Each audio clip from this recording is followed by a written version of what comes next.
letter, the most common format being used is the full block. Now, what is full block? Or also the format ani full block. Full block means everything is aligned left. Again, when we say full block, that means everything is aligned left. So take note ka ganina, di ba, naagad ang date, nadiri ang greeting, nag-intention, nag-closing, nag-name. So, dili siya ingon ato. And also, in full block, there is no indention. Balik ko na po ha, full block, no indention, everything is aligned left. Sige, para ma-picture out. And also, this is the format.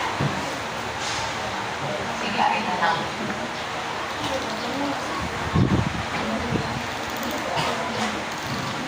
Okay, now for your heading,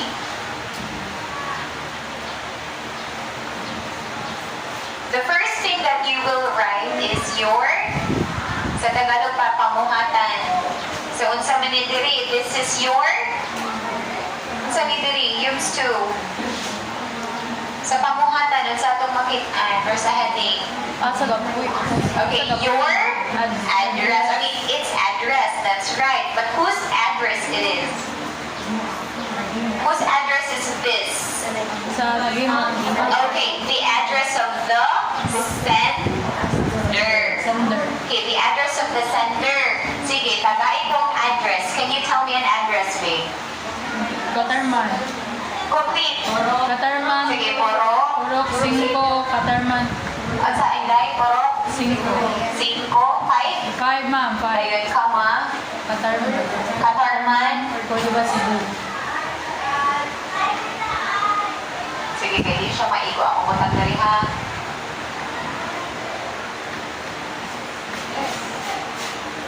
Sige, Purok 5, Katarman, Cordova, Cebu. Sige, butang ka lang duhar na siya. Kay mumu ang address. Pero if in kaso taas ang address, tulo siya ka lines. Sige, let's imagine. Ingan na lang siya. Alright. Now, after your heading or after your pamuhatan, what's next? Who has any idea? It's the date. So you have to leave one space and then write your date. Let's see what day is today.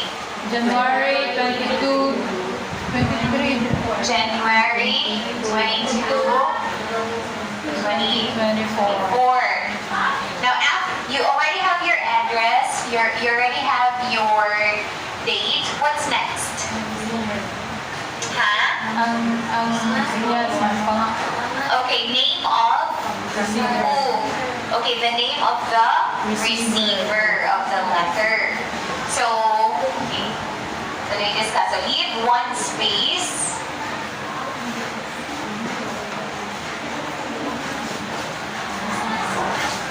Alright. Give me a name.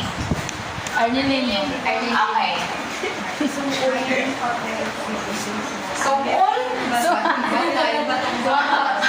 Meron din siya. B? Batumbak. Di magiba.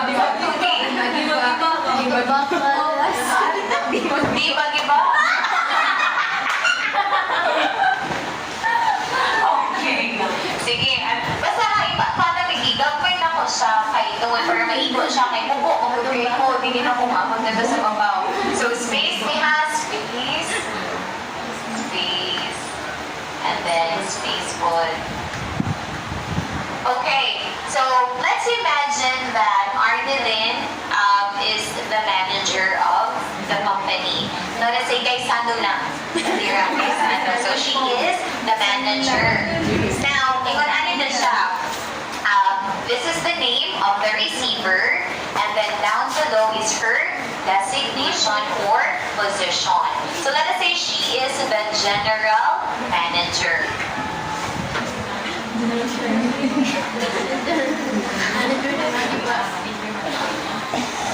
Okay, now below her designation will be the name of her company. So, Gaisano Gaisano. Usa na dira, Gaisano Grand Mall. And then, Cordova. Dash, Cordova. Kay daghan man o, Gaisano Grand. Now, down below the name of the company is the address. So, I don't know what's the address. What's the address? Bang. Sige, I don't know the exact. Okay, Bang, Cordova.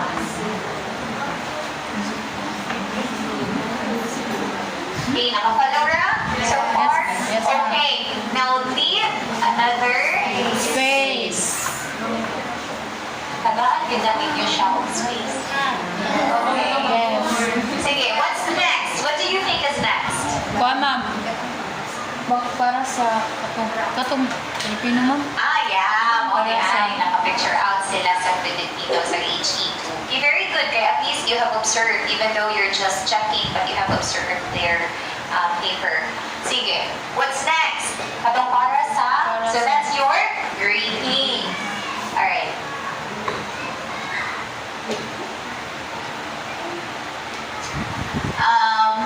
You have to take note of this. Now, do not imagine Arnelin as your classmate. Okay, so okay, do not imagine her as your classmate. Think that you do not know her. What do you usually write here? What do you usually write here? And when you write a letter, what's your endearment? Actually, that's called endearment. What do you... Dear ma'am.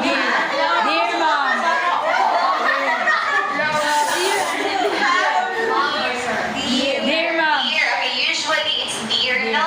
So, dear. Okay, and then what's next? Dear Papa Joe. Miss. Dear. Miss. Okay, sige. Balik ko na to ha. Ano na siya. Think again, I am asking you to think Arnelin. I mean, you do not know Arnelin. You do not know her. You only have her name, which is Arnelin Di Maduba. You only have that. Dear Mister? Ano, bubuli kayo. Uli ka sa mo. Grabe na rin. Okay. Alright. So, going back. Ingat name. If you do not know the person, or if you do not know the receiver, whether or not he or she is married, sige sa she lang sa takay, or sayon raman sa lalaki, kay Mr. raman dyan na gamiton. So, if you do not know if the receiver is married, the safest way is to write Ma'am. okay, pwede na siya. Pero if sabi ko na ito yung name, if you will use her name. Okay, dear, Miss, Ano, ma'am? okay, last name. Magiba. Kumukailan ako. Okay, so it's the honorifics. Honorifics, Mr., Miss, Mrs., if the profession, kanang attorney, doctor, kanang magiging anak, that's the honorifics, and then plus the last name. Don't forget, last name Akaris ha. And then, what's the punctuation mark used? Tama.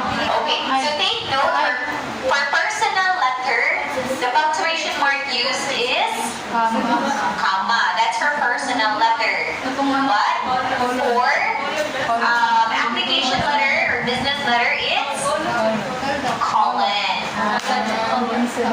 What do you call this one? Colon. Okay, thank you, grade 1.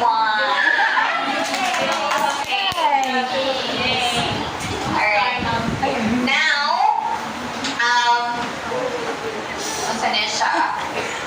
going back. So, muna siya, if ever you do not know whether or not he or she, she is married, the safest way is to use Miss plus the last name. But if you know if the receiver is married, kung married siya, what are you going to use? What honorifics, of course, is Mrs. Now,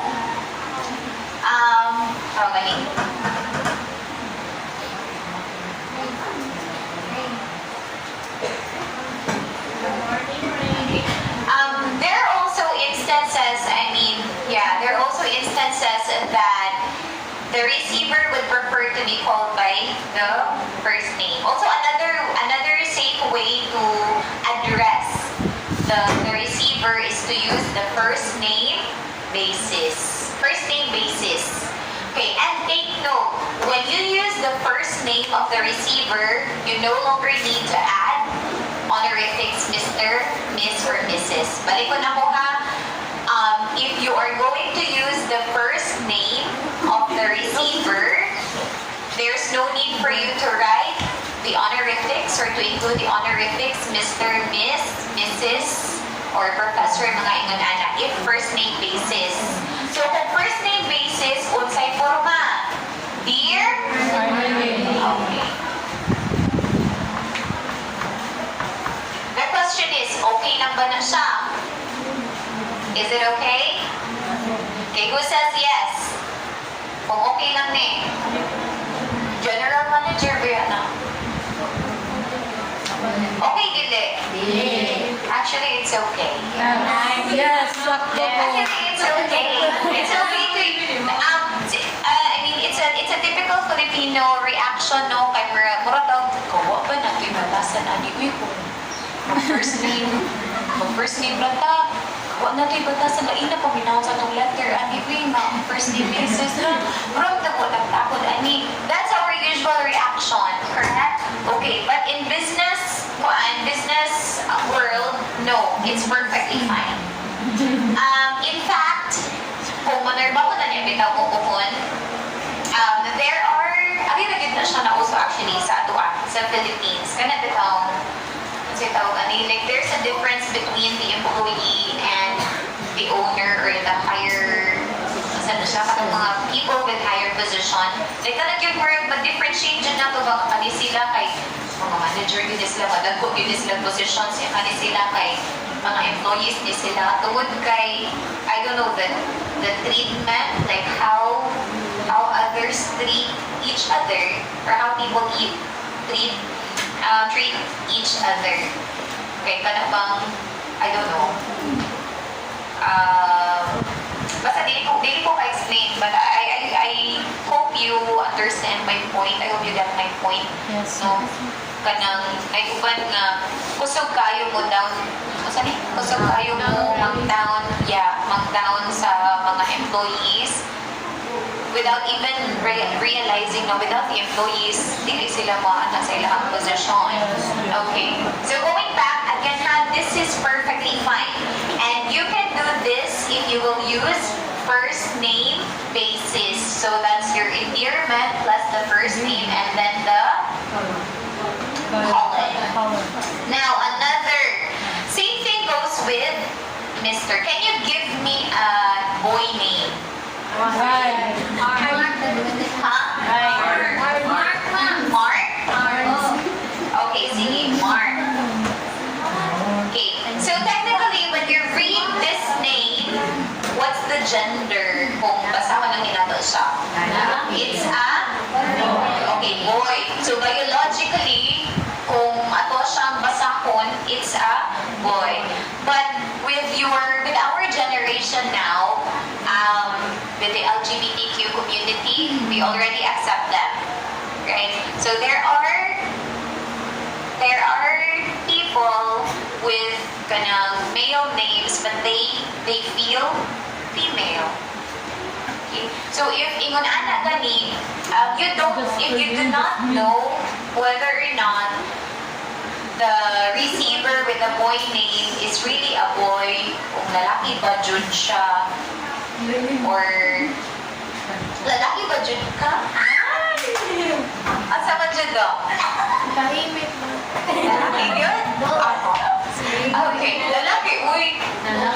Alright, so kung say tawag ani, kung if you are not sure whether or not kanang he has a strong male feeling, so the safest way is to use first name. So dear Mark, kung lalaki ang receiver. Pero if you are aware that lalaki good siya, then you can use dear Mr. Mark. Ay, Mr. Mark. O sa gamitin, basta mo gamit ang honorific academics? Studies. Ayaw kalimot ha. So dear Mr. Mr. Marbella. Marbella. Remember na? Yes, ma'am. Okay, sige. Let me erase this one. Now, let's move on to what's the next part? It's the body. Now, for the body, usually it has 3 or 4 paragraphs. It depends. Sige, atin mo yun. So, another space.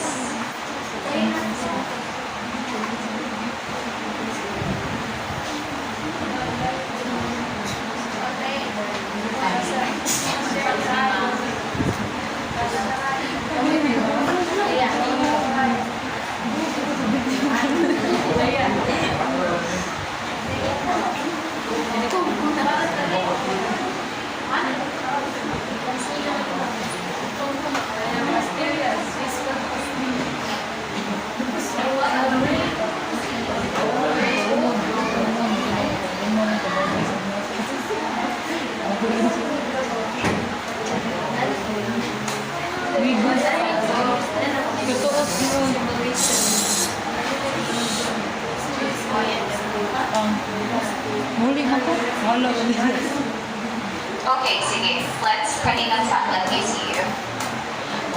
Okay, now take note.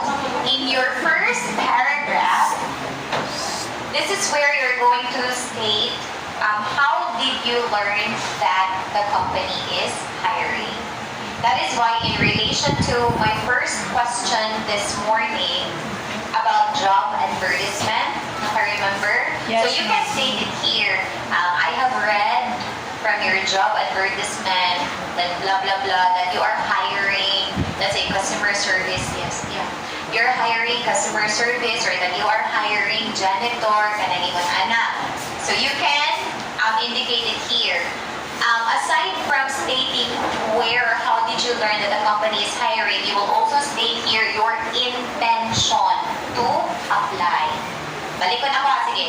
I have read from your website that your company is hiring a teacher, and in connection to that, I wanted to apply as a science teacher and be part of your growing institution. So that's in the first paragraph. Again, balik ko na ko. O say na diri? How did you learn that the company is hiring and also your intention to apply? Now, for the second paragraph, kung sa'yo makita na to diri. What's in the second paragraph? Pwede, your characteristics, your skills, your qualifications. Pwede na siya ha? Balik ko na po. Your characteristics, your skills, your qualifications. Isulat niyo mo din sa second paragraph. Take note.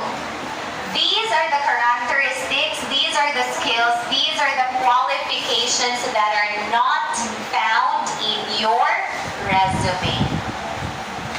Take note ha. Okay, because there are companies na when they are hiring, they will be asking for both resume and application letter. Manong di man na to, nakasuwat ko kanang good communication skills sa ako ang resume. Hindi na ko siya pwede balikon direct.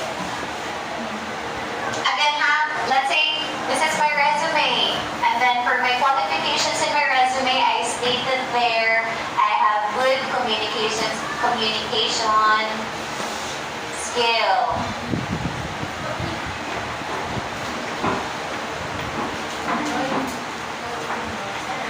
Sige, this is one of my qualifications. Why can't I not write it in my application letter? Ha?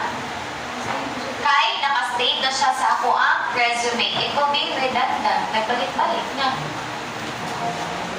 Okay, tanawag ka na nila. They will check your resume, both your resume and application letter. So, write something here na wala pa sa imo ang resume. Nakapalo? Yes, ma'am. Okay. Now, what about in the third paragraph? What should you write in the third paragraph?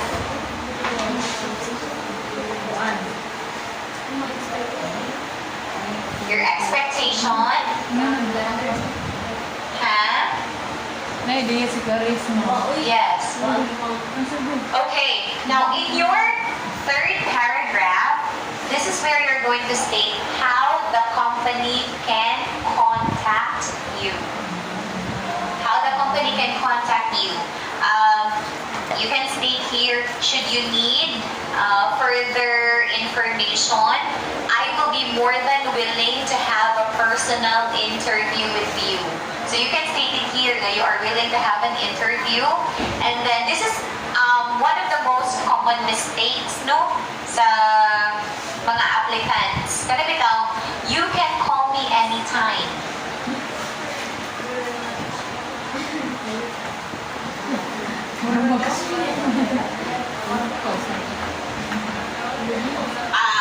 Ano to? Should you have any questions for me or should you have additional questions, you can call me anytime. Okay, this is a common mistake. Ya, karon ba tawagan o butang tarong tawagan og alasay sa buntag. Hello, kisa man ni? Luka pa kay gustanan. Kapoy ni mo eh.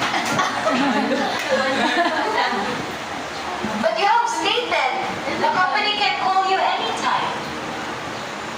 So you have to specify what's the best time that the company can reach you. Okay? So most likely, business hours here in the Philippines, it's from 8 a.m. to 5 p.m. So you state there, you can call me between, or the best time to call me is between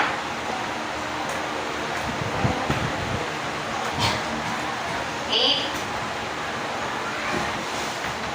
a.m. to, let's say, 5 p.m.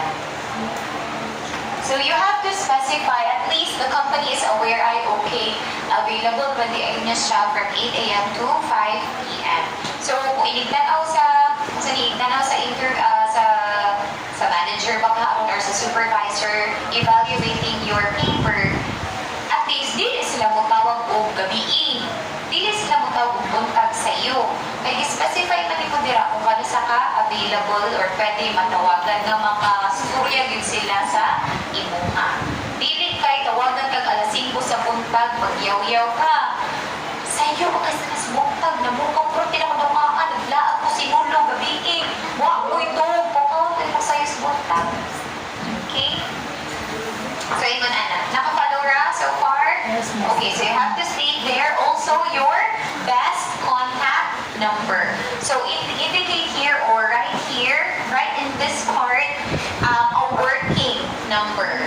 Besides your number, you can also include your email. Do you have email addresses? Yes. Okay, so you can also include your email. You can contact me using my phone number, blah, blah, blah, or my email, blah, blah, blah. So you have to also remember, if imuhang email, imuhang use as contact information, you have to check your email from time to time.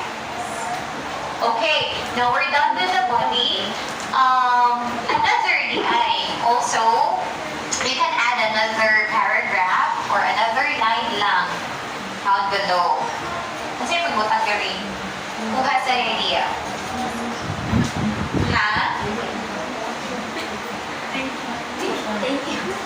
Thank you. Yes, that's right. Thank you for someone. Thank you, Kai. Kanang Ako doon, palihapod ko atong letter, Inday. Isa tayo nabukod sa letter. Tanaw na ko if namatay. Thank you.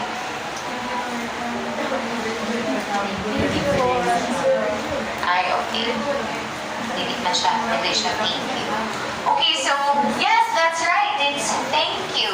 Thank you for what? Sige, ako yung mga nagkari sa ubos, ha? Thank you for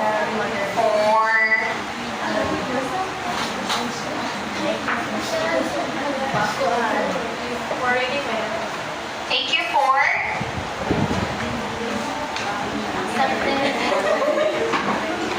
thank you for okay. We have a suggestion question. Thank you for reading my letter. Would you agree? Na okay na siya i-write diha? Nga nabilig. Yes. You agree? Okay. Who has any other idea? Okay. Now let's analyze your excuse letter. Kana sa kinatunyan. Mayroon mo nga ito nga. Saan na ninyo pagsulat niya? Thank you for your kind consideration. Now, sige, kana lang sa inyong excuse letter. Thank you for your kind consideration. Is it correct or no?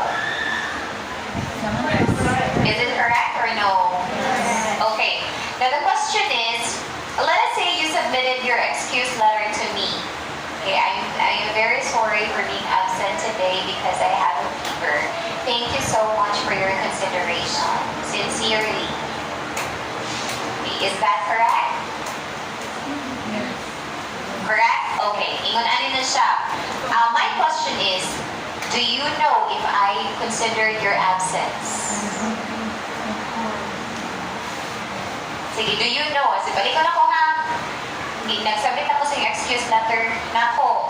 Now my question is, do you know if I consider your absence? So is it okay to write thank you for your Dili, consideration? ma'am. Ayaw. Ha? Okay, so dili.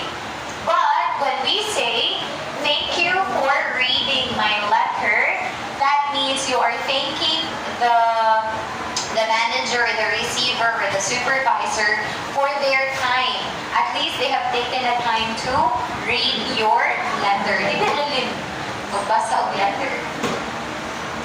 Kana mag-analyze sa inyong qualifications, magtanaw sa inyong information diha, sa inyong phone number, asa mo nagpuyo. So, dili na siya lalim. Therefore, it's perfectly fine to write, thank you for reading my letter, or pwede sa ninyo ka ng kuan. You can choose different way of thanking the reader. Pwede mo maingon na, I appreciate your time reading my application letter. Thank you so much for reading my application letter. So, pwede na siya daling apart. Okay na? Alright, so let me erase this. What's next? Now you're done with your body. What's next? Your closing. So for the closing, sa may tagay ko ka ng example sa closing. Tagay ko example. Ha? Sincerely? Hindi na sincerely. So it's not sincerely, it's sincere. Sincerely. Okay. Yours lang muna. Okay. Now, see, lang sa. Pwede rin na siya sincerely. And then, what's the punctuation mark? Comma. Pwede rin na siya. Pwede sa tuwing yung istorya kanina. Sincerely yours. Sige, butang ka lang. Sincerely yours. So, if this is capital letter, let's say ka ng sa next word, sa yours. Small letter. Tingnan na ha, ang second word starts with a small letter. And then, same thing with respectfully. Pwede rin na respectfully comma. Pwede sa respectfully yours. Basta you have to remember that the first word starts with a small letter. And then, remember this one. This is also a common mistake. Before you write your name, how many spaces do you leave? Is it one space or two spaces? Ha? Okay. Ingon ani na siya. Ato ang kanan ha, sulayan. One space. Okay, can you give me a name? Sige. Nadine Ustre. Oo, ako lagi na second name. Okay. So let us say, Nadine is the sender of the letter. And then Nadine will also affix her signature. Sige, butang na mo yung signature. So, kung sa'yo mahitabo? Okay, masikip siya, matabunan pa niya. So, that is why the best thing to do is to leave two spaces. Para naamoy space sa inyong signature. So, tanan, one space, one space, one space. Pero diri sa upos, before you write your name, two spaces. Sige, natin.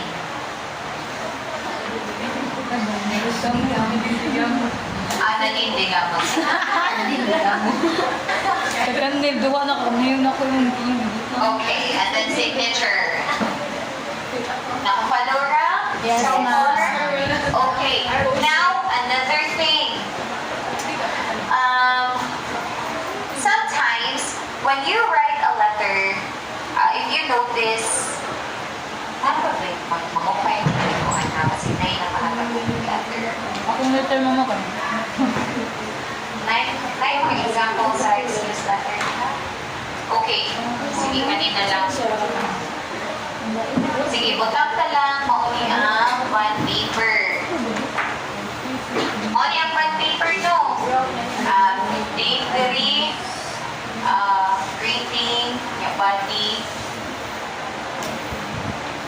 yeah, closing, yung signature. Sige. What have you noticed? Okay, very good. There's so much space. Dito tanawan dili. Okay. So when you make an application letter, or when you make a letter, you have to adjust your spacing. I-adjust ninyo ang spacing. Kung panaglitan, kung taga one space lang to niya, murag ingon ani siya hanging ba? Kung hanging siya, i-adjust ninyo siya, pwede kang mag-upausan ninyo mo gamay, ni double space mali mo. Pero generally, tag one space rin na siya. One space rin na siya generally, pero balik ko na po, kung hanging gani kay siya sa ubos, adjust siya imong space na maigo siya sa bond paper. Kasi nabot na? Yes. Okay. So that's